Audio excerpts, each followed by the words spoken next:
Good morning guys, what's up mga kahari, mga kagulong.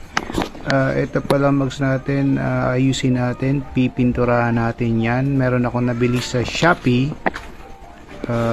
para siyang pen. So kulay black siya. Lagay ko na lang sa comment section kung saan ko siya bili. At ito po ay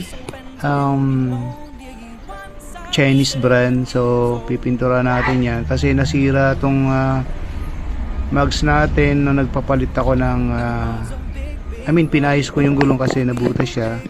Pumunta ako ng Naga, so yun, parang hindi ata na pansin nung nag-aayos ng gulong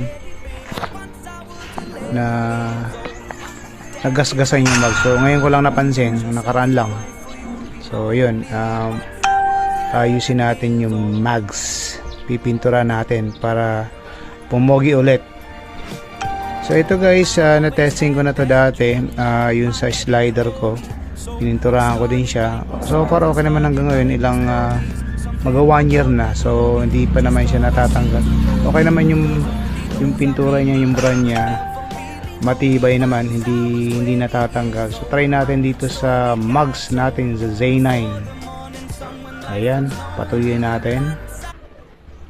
Okay, ihipan natin ng konti para matuyo, at mamaya ibibilad natin, titesting natin sa labas, tatakbo natin sa Z9.